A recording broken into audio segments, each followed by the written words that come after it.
The 1994 genocide that took place in Rwanda has been compared to 3 9/11s every day for 100 days. It decimated the country and destroyed health care, education, society as a whole. But long before the atrocities that would claim 1 million lives, God was stirring a passion in the heart of a young Canadian growing up in Africa.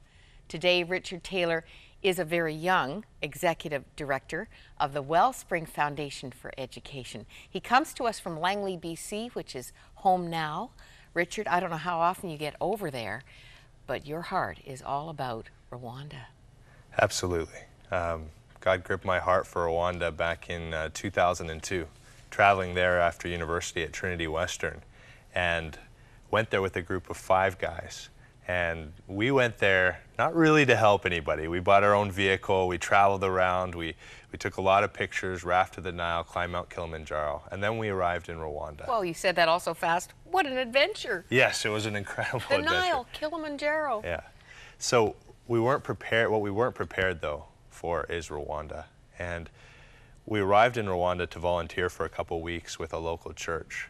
And I'll never forget the moment that I believe that God really placed Rwanda on my heart was a visit to a small little country church at the end of a narrow laneway, little houses on either side.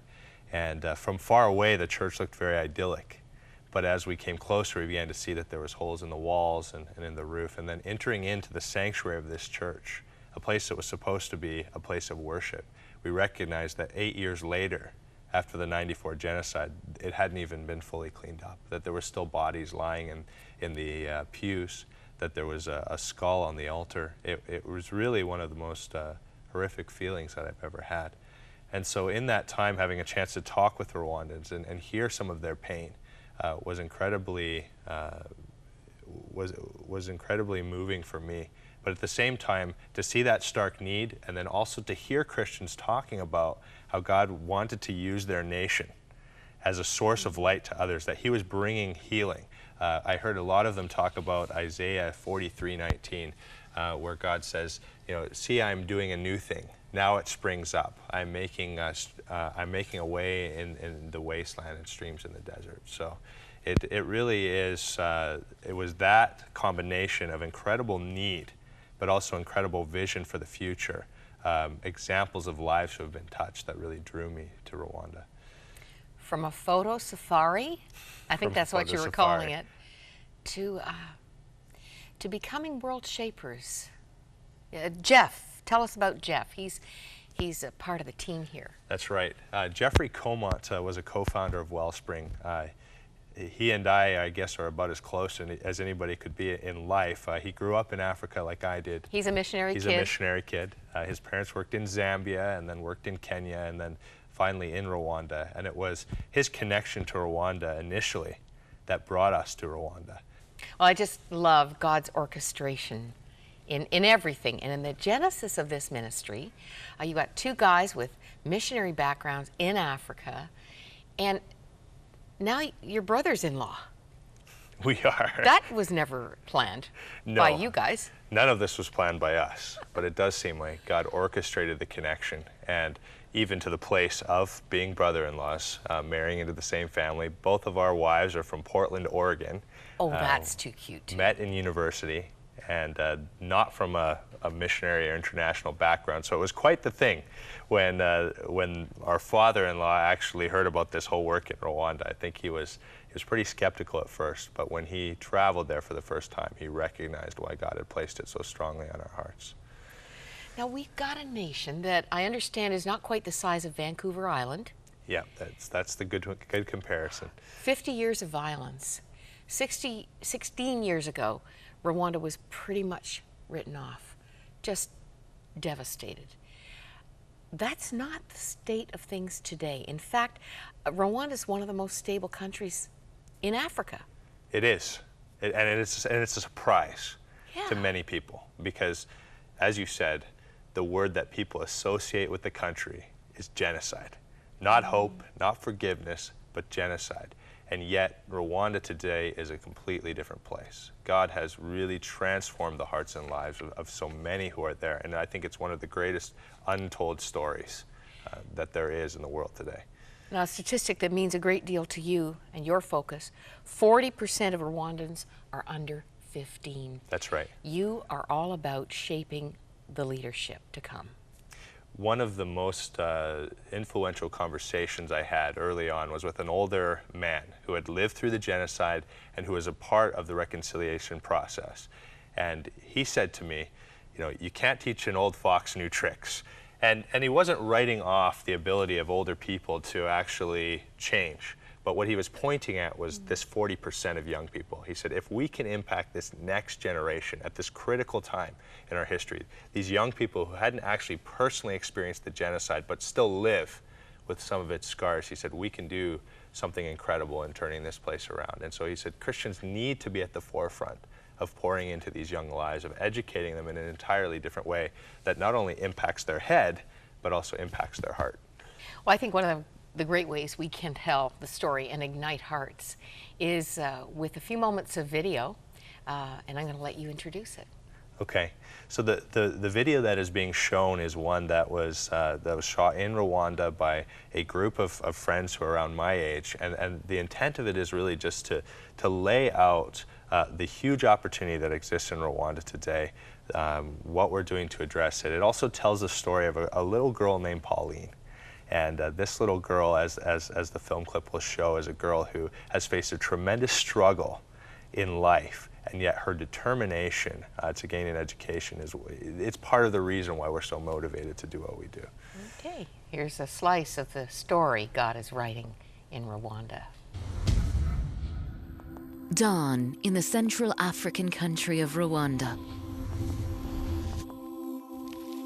Nearly 16 years after the country was decimated by a genocide, comparable to 3 9/11s, every day for 100 days. Kigali hospital can't cope. The casualty ward is packed full of people with horrific open wounds from knives. 3 unspeakable months relegated for most of us to stories we watched on the news. Not so for 15-year-old Pauline Umuhoza, survivor of a genocide that robbed her of both her parents when she was only a child. A story that's all too familiar for thousands of Rwanda's children. When her caregiving aunt died in 2004, Pauline missed 4 years of school and had to re-enter grade 4 as a teenager. But none of these challenges dampened Pauline's motivation. Now a promising student, Pauline wakes up daily at 6 a.m. to make the hour-and-a-half trek that takes her to school. When asked what she dreams of achieving in life, her shy answer of "I want to be president" is moving and inspiring. Because today, Pauline and Rwandan children just like her have dreams for the future. Dreams that are being made more possible by the work of the Wellspring Foundation for Education. Since 2004, Wellspring has been on the front lines working to empower a new generation of Rwandans and bring lasting change through education that transforms lives. A prime example of this transformational education is the Wellspring Academy, a primary school dedicated to educating and equipping its 350 students to become agents of community transformation through a quality Christian values-based education. The Academy is widely acknowledged as one of Rwanda's best schools. It's Rwandan-run, locally sustainable, and is actively reaching out to orphaned and impoverished children. Together with its partners, Wellspring is actively seeking help to complete the secondary school in the heart of Rwanda's capital, Kigali. Once completed, the Academy will have capacity for 650 students. Wellspring is also actively involved in Rwanda's overwhelmed public schools, like Pauline's Nduba Primary School.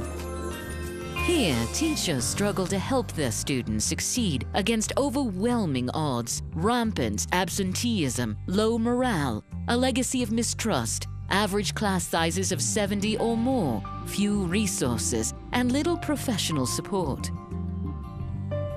Wellspring has placed its primary emphasis on the people at the heart of delivering a better education. It has trained hundreds of teachers through its Professional Development Center, has supported the growth of a grassroots movement of committed teachers, and has developed an innovative approach to school transformation called Whole School Development. Currently impacting 176 teachers and over 10,000 children. Wellspring emphasizes holistic development over resources and infrastructure and works with local leaders, teachers, and parents to help them foster healing, problem solving, active participation, and a nurturing school environment that will equip Rwandan children to succeed in today's complex world. And with steadily improving morale and motivation, strengthening values, increased performance, lower absenteeism, and a pervading community spirit of forgiveness and reconciliation. It seems to be working.